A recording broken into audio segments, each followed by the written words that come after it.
Hello, everyone. Um, for some of you that don't know me, my name is Tara. Um, I'd like to get into a personal story that happened to me quite some time ago. It is based on accessibility and having autism and ADHD. Now, sure, I might not need accessibility in the way of physical needs like a wheelchair or a walker cane, but when it comes to accessibility, that can take on a whole new meaning, especially when you have invisible disabilities like autism, ADHD, mental health disorders, that sort of thing. Now, I have diagnosed autism and ADHD along with social anxiety disorder.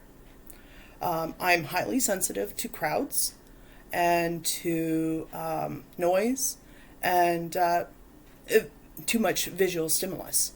So that means for me, if I was to go into a crowded, noisy, very busy place like an airport or a hospital, I have meltdowns. And yes, it is very debilitating. And it takes a lot out of you. It makes it so you can't do anything for a few days, depending on the severity of the situation you're in. Now, many years ago, I had to get on a plane out of Edmonton to go see my ailing godmother who was dying of cancer. The airline was, well, Air Canada. And the second I told him that I might need assistance to get from point A to point B, because A, I didn't know how the new airport was going, and I knew I was going to have difficulty when it came to certain things like being crowded in a lineup for security, people touching me, getting people being too close, and you mix in the noise and everything else, and going through what I was going through at the time with knowing that my best friend at the time had paid for my flight out there. This air company decided, oh, because she's autistic and has all these disabilities, we're going to cancel her flight unless if she's able to get a liaison to help her in the airport.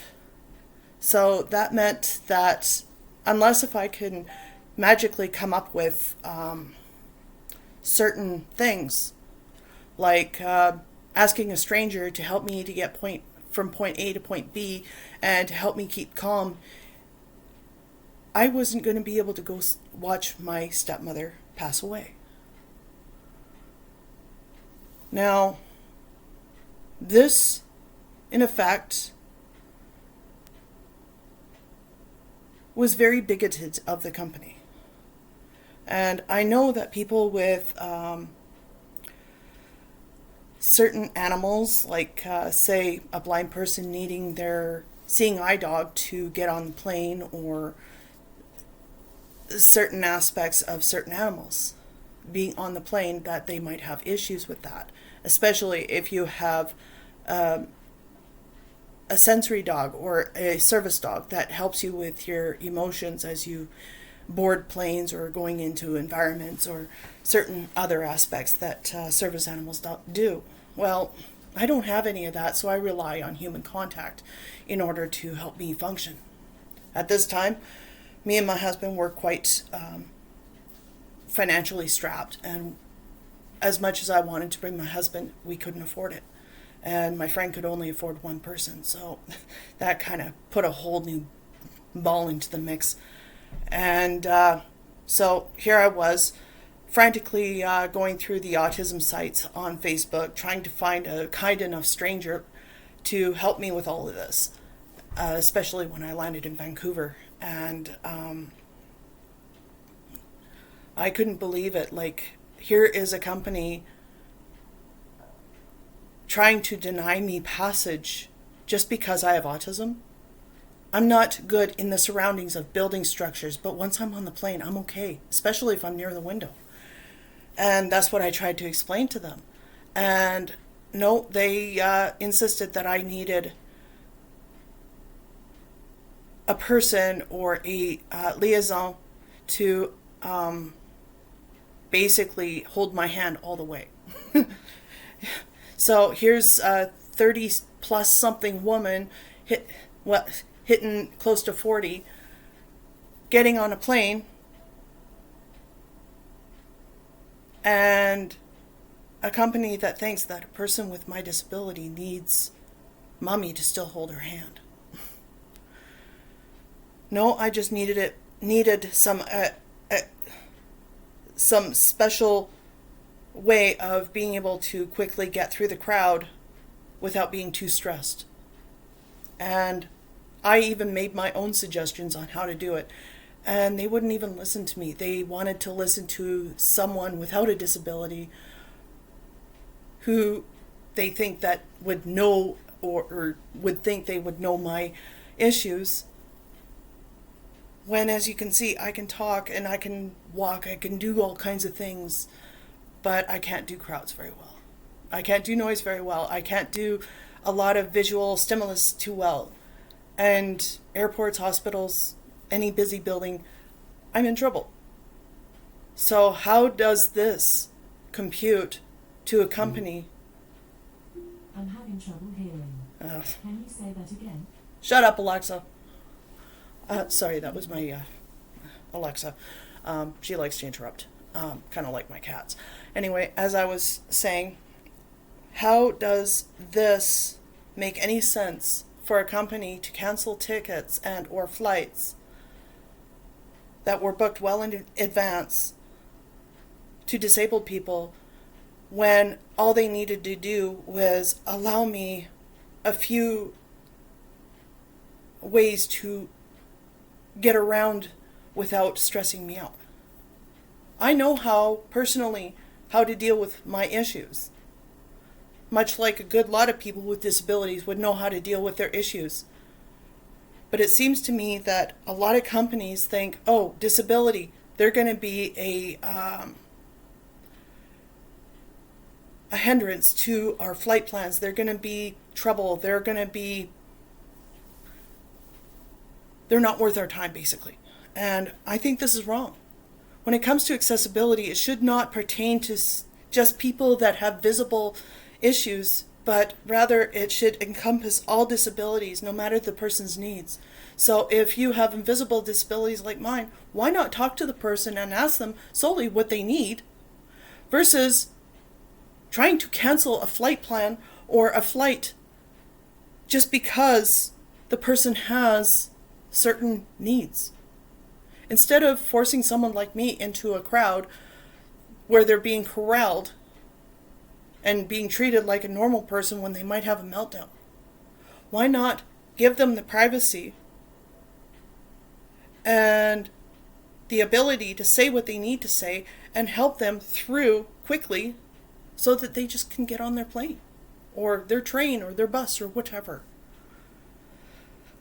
Bring in sensory rooms that are age appropriate for all ages dealing with anxiety issues or sensory issues into airports, so that someone like me has a place to go to relax and settle down before they have to be corralled. And if they have to be corralled, offer up a service that helps the person through the lineup, instead of forcing them to look up strangers to help them through and guide them through certain areas. I mean, we do this for people with physical needs, do we not? Where we offer them transportation to and from certain gateways. Why can't we do this for those with other disabilities that might cripple them if they're in situations that stress them out? I'm not saying that I need to be treated like a child. I'm saying treat me as a human being that has some issues for which she knows she's going to have trouble with. It's called basic human respect, dignity. It allows us to live a life without having people being bigoted towards us. I mean, I feel for these young kids that are going to grow up with autism and they're going to have anxiety, and even though they go through bullying going to school, those bullies grow up and they become bigger bullies, and these bigger bullies become a part of airlines and whatever else, and businesses that might not allow them that access. They might not be able to supply the much needed access that you need as a person to get from point A to point B. It should be up to us with people with disabilities, no matter if you're in a chair or a walker or have need for other circumstance, like a guide dog or another working service dog, or even someone like me who has no visible thing that says I'm disabled in some way, other than you might see me become like that little child that looks like they're having a temper tantrum, when all it is a processing disorder for which the environment is causing the stress, and an airline that chooses not to understand, or a business that chooses not to understand because if they don't see it, it does not exist. Well, I'm here to say that ADHD, autism, anxiety, PTSD, all those invisible disabilities that you can't see on the outside, they exist. And we're human. And we deserve as much respect as your neurotypical counterparts, as you would give access and dignity to those with physical needs who have physical barriers for which make life almost impossible if there isn't a divot within the sidewalk or other accessibility aids to get them from gate to gate. Or the fact remains is that I've even heard some airports denying people in wheelchairs access because of their chair, or they lose their chair or damage their chair, the things that keep them going, the things that keep them independent. And when they damage that chair or lose that chair, the onus is on the operator of that chair or the owner. Therefore, it comes out of the operator's pocket. I say if the plane and or service and or company damages property of a disabled person, it is up to the company to pay for the damage. Either replace it or buy them a new one. Either way you look at it, that person without that chair or that aid cannot have a normal life because you as the company destroyed the one thing that gave them the normal life. Kind of like me, if I have to go see my dad because he's on his deathbed, or a family member because they're on their deathbed, and you deny me access to your flight because you don't have the necessary people to help me get through what might stress me out, when all it takes is a person to understand, yes, I have sensory needs, and I can tell you exactly what those sensory needs are and how to avoid them or help me avoid them. I'm not saying take me by the hand, but take me to a private room where we can get all this stuff done and over with, instead of me in front of a whole bunch of people having to undress or whatever I have to do to get through security. I'm a very private woman. I don't need everyone knowing that I have what I have. I don't find my disability embarrassing. What I find embarrassing is the aspect of my disability of having a meltdown and not being able to process or formulate the right kind of words or behavioral patterns to suit neurotypical need. Because when I'm going through a meltdown, I have no control. And I have no way of controlling how the words come out. I might look aggressive when I'm afraid. I might look rude when it's just my autism or ADHD. I might sound abrupt or mean or angry when it's a simple matter of processing. What so many people take for granted, I can't do. Much like a person in a chair, what you take for mobility take for granted when you are mobile and bipedal, they can't do. You take away the person's chair, you take away their ability. You take away my accessibility in being able to tell you exactly how to do things with me. You take away my ability to be in your world. I want to belong, and so does every other disabled person in this world. But it seems this world is going backwards in the way of accessibility and understanding, that we forget that one day, though you are healthy and sound of mind and have the ability to take advantage of whatever is made for average people without disabilities, one day you're going to grow old. One day your genetics is going to take advantage of this situation and your health is going to go downhill. You're going to need that walker. You're going to need that wheelchair. You're going to need that scooter. And you're going to wonder why, or how someone like me or someone in a chair survived in a world not made for them. We need to bring in better access to all disabilities, not just those in chairs or with physical needs, but for all needs, all people. Because disability is the one thing that is not only inclusive, but it has no age, it has no sex, and it has no preference, and it never takes a break. There are good days and bad days with disabilities.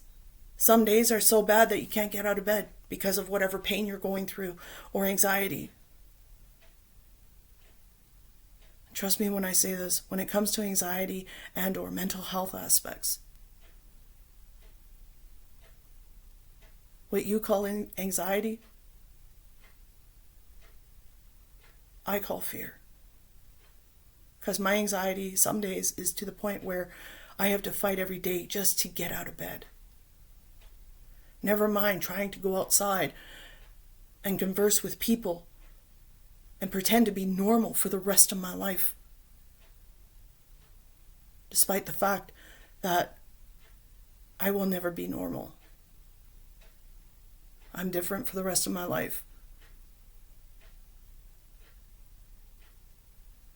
Just because I sound normal, just because I might portray myself as normal. Believe me, when I get home, my poor husband has to deal with me because he has to live with me. And a hard day for me means dealing with bigotry every single day of my life. Funny, you don't look autistic. Funny, you don't look disabled. Oh, you're so articulate in a high-pitched voice is what most people do. People talk over you and never with you, even if you're in a chair. They think, oh, you're in a chair, so I have to talk louder because you must be deaf. I'm sorry, but no.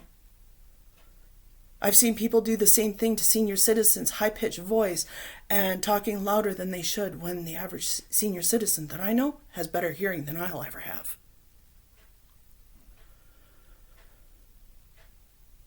When it comes to respect and dignity, that is something that our country, here in Canada, and every place that I've come across, growing up, has lacked. The inability to understand and process the fact that disabilities can be invisible too. And that's not fair, because illness can be the same way. Look at cancer. Before it gets to stage whatever it's going to be, before it kills you, it kills you quietly. It's a silent killer. Sure, you might have a mole that's changing shape or color, but that's only skin cancer. Most of the time, you don't see it. Fibromyalgia, they have good and bad days, but it's an invisible disorder of the nervous system, much like MS. Unless if you're about to give somebody a lobotomy and look under the microscope, you'll never know if a person is disabled or not.